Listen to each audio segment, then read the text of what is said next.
Assalamualaikum warahmatullahi wabarakatuh. Kembali lagi di channel YouTube Siaran Horor.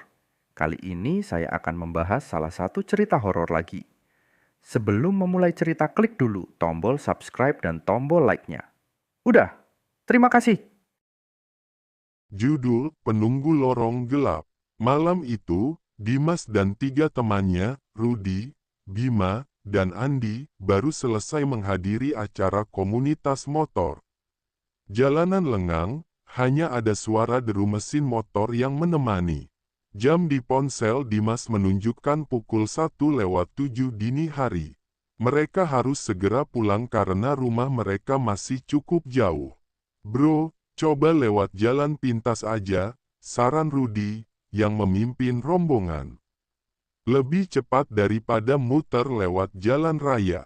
Andi melirik jalan pintas yang dimaksud. Jalur itu berupa lorong sempit yang diapit pohon-pohon besar. Daun-daunnya lebat, membuat cahaya bulan hampir tidak bisa menembus. Lorong itu memang terkenal angker di kalangan warga. Serius, lewat situ, Andi menelan ludah. Gue dengar banyak yang ngalamin kejadian aneh di situ. Ah, itu cuma cerita buat nakut-nakutin bocah. Kita kan berempat, apaan yang perlu ditakutin? Sahut Rudi sambil tertawa kecil, meskipun tawanya terdengar agak dipaksakan. Dimas mengangguk setuju. Yuk, jalan aja. Kalau berhenti lama-lama di sini malah makin aneh rasanya. Mereka pun melajukan motor memasuki lorong itu. Suara mesin motor terdengar menggema, membuat suasana semakin mencekam. Jalanannya berbatu, dipenuhi lubang-lubang kecil yang memaksa mereka memperlambat laju. Setelah beberapa menit melintasi lorong, udara di sekitar mereka terasa berubah. Udara dingin menusuk kulit meskipun mereka memakai jaket tebal. Dimas mulai merasa ada yang tidak beres, tetapi ia memilih diam. Kalian sadar nggak? Dari tadi nggak ada suara jangkrik atau binatang lain, ucap Bima tiba-tiba, memecah keheningan.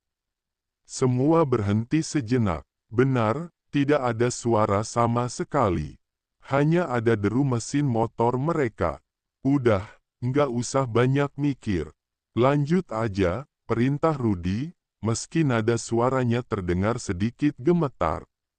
Ketika mereka kembali melaju, suara tawa kecil tiba-tiba terdengar samar di belakang mereka. Mereka menghentikan motor secara bersamaan. Kalian dengar itu, enggak? Tanya Andi, wajahnya semakin tegang. Dengar apa? Dimas mencoba menormalkan suasana, meskipun matanya terus memperhatikan sekeliling. Rudi menoleh ke belakang. Dengan nada rendah, ia berkata, kayak ada yang ngikutin. Semua menoleh, menatap lorong gelap yang kini terasa seperti lorong tanpa ujung. Tidak ada apa-apa, hanya bayangan pohon-pohon besar yang semakin menyeramkan. Lanjut aja, jangan berhenti lagi, bisik Dimas, meski tangannya gemetar di setang motor. Namun, langkah mereka terhenti lagi ketika motor Andi tiba-tiba mati mendadak. Kenapa lagi ini? Andi mencoba menyalakan mesin motornya, tapi tidak berhasil. Kenapa, Di? Tanya Rudi, menghentikan motornya. Entahlah, tiba-tiba mati, jawab Andi, wajahnya mulai cemas.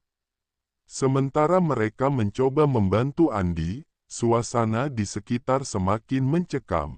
Angin dingin berhembus, membawa aroma busuk yang aneh. Lalu terdengar suara pelan, seperti langkah kaki yang menyeret. Dengar itu, bisik Andi panik. Langkah kaki itu terdengar semakin dekat, tetapi tidak ada siapapun di sana. Tiba-tiba terdengar suara tangisan pelan dari arah semak-semak. Bro, ini udah nggak benar, ujar Bima sambil melangkah mundur. Rudi mencoba bersikap tegas. Udah, nggak usah takut. Ini cuma permainan pikiran. Tapi, meski mencoba tegar, suaranya terdengar gemetar. Namun, suara tangisan berubah menjadi tawa kecil yang mengerikan. Dari balik pohon besar, muncul sosok perempuan berbaju putih dengan rambut panjang. Ia berdiri diam, hanya beberapa meter dari mereka. "Siapa lu?" teriak Rudy, mencoba terlihat berani meski wajahnya pucat. Sosok itu tidak menjawab. Ia hanya berdiri, memiringkan kepalanya ke satu sisi. Perlahan, ia mulai melangkah mendekat. Ketika jaraknya semakin dekat, wajah sosok itu mulai terlihat. Matanya hitam pekat, mulutnya menyeringai lebar, memperlihatkan gigi-gigi yang tajam. Lampu motor mereka tiba-tiba padam serentak. Kegelapan total menyelimuti lorong itu. "Lari!" teriak Dimas, memecah kesunyian. Namun, saat mereka mencoba kabur, motor mereka sulit dinyalakan. Hanya motor Dimas yang berhasil menyala. Ia menoleh ke belakang, melihat tiga temannya masih berjuang. "Cepetan, tinggalin aja barang-barang kalian," teriak Dimas. Namun, sosok perempuan itu semakin mendekat. Ia kini berdiri tepat di belakang Bima, tangannya nyaris menyentuh bahunya. Dengan panik, Bima berhasil menyalakan motornya. "Ayo, kabur!" Mereka semua melaju kencang, meninggalkan lorong itu.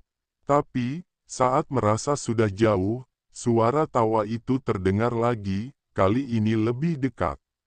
Andi berteriak, "Bro, motor gue kayak ada yang narik." Dimas menoleh dan melihat motor Andi bergerak sendiri, seperti ada kekuatan lain yang mengendalikan.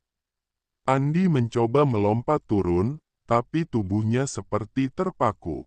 Dari kegelapan, sosok perempuan itu muncul lagi, kali ini berdiri tepat di belakang Andi.